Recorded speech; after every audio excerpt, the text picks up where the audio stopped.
ചായ ഇട്ടില്ല.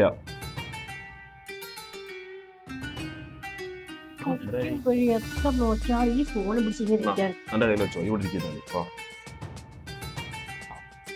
ഒരു സൺഡേ അല്ലേ, നിങ്ങൾക്ക് അടുത്ത് വർത്താനം ഇവിടെ ഇരുന്ന് തിന്നാൻ എങ്ങനെ ആവാ? ഞാൻ തിന്നിട്ട് അങ്ങോട്ട് വരാം. ഇന്നെന്താ കറി? കടുക്ക ഫ്രൈ.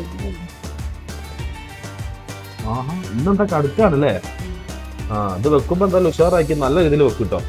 പണ്ട് നമ്മളമ്മ ഒക്കെ ഉണ്ടാക്കുന്ന പോലെ അമ്മിയിലൊക്കെ അരച്ച് അടിപൊളിയാക്കി.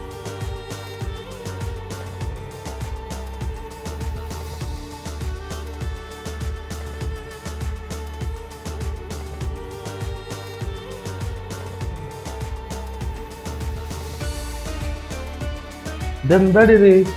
പുല്ല് അരിഞ്ഞതാ ഇങ്ങനെ? അമ്മോ, തക്കാളിന്റെ കഥയാണ് പറയും വേണ്ട. ഇതൊക്കെ ഇനി ചെറുതാക്കി അറിയാണ്ട്. ഇതാണ് എങ്ങനെയാണ് ഉള്ളിയും തക്കാളി അറിയുന്നത്? ഇഞ്ചിന്റെ കാര്യം പറയണ്ട, ചതച്ചിട്ട് പോലുമില്ല. ഇഞ്ചി ഒന്ന് വേണം ആക്കിക്കാത്. ഇതെന്താ ഇതെന്താ റജിയത്? ഇതൊന്ന് വൃത്തിയാക്കൂടെ? ഇങ്ങനെയാണ് അടുക്കള പണ്ടെടുക്കല്. ആന കരിമ്പ് കേട്ട് കയറി പോലെ അടുക്കളയിൽ കൊച്ചുങ്ങൾ കയറി. എന്താ ഇതൊക്കെ ഒന്ന് വൃത്തിയാക്കി എന്നൊരു കടുക്ക വേണം. കടുക്ക അടിപൊളി ആവാൻ.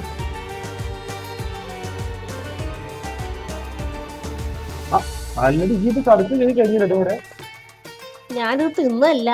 എത്ര നേരമായി? എന്താല്ലേ കഥ, ഇപ്പത്തെ ഓരോ കഥകളിലേ. ഈ വേസ്റ്റുകളൊക്കെ നോക്കിയാ നമ്മൾ പൈസ ഇട്ട് വാങ്ങുക, നമ്മളെന്നെ കൊണ്ടുപോയി കൊടുക്കുക, പൈസ കൊണ്ടു കൊടുക്കുക. വല്ലാത്ത ഓരോ രീതികളെ ഗവൺമെന്റിന്റെ. പിന്നെ അല്ലേ അതൊക്കെ ഒന്ന് ക്ലിയർ ആക്കി കിട്ടോ. ആ ഫ്രിഡ്ജിന്റെ ഉള്ളിലൊക്കെ വെള്ളം കാര്യങ്ങളൊക്കെ ഒന്ന് ക്ലിയർ ആക്കും. പിന്നെ അവിടുത്തെ വേസ്റ്റൊക്കെ നിർത്താളൂ.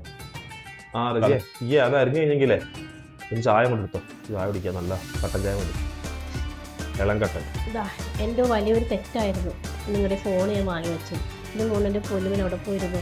ഞാൻ കടുക്ക ഫ്രൈയും ചായ വേണ്ട സംസാരിച്ചത്തോളം മതി. ഒരു 5 മിനിറ്റ് അടുക്കള നിന്നുള്ളൂ. അത്ര കുറ്റങ്ങളാണ് കണ്ടുപിടിക്കുന്നത്. ഫോൺ ഇത്ര വലിയ ഉപകാരം ഇപ്പോഴാണ് അറിഞ്ഞത്. ഫോൺ നോക്കി ഫുഡ് കഴിച്ചാൽ എന്ത് പരിപാടി എടുത്താലും ഉപ്പില്ലാത്തതും മുളകില്ലാത്തതും മധുരത്തതും ഒന്നും അറിയില്ല. ഫോണെങ്ങാനും മാറ്റി കഴിഞ്ഞാൽ വൃത്തിയില്ല, വെളുപ്പില്ല, രുചിയില്ല, ടേസ്റ്റ് ഇല്ല.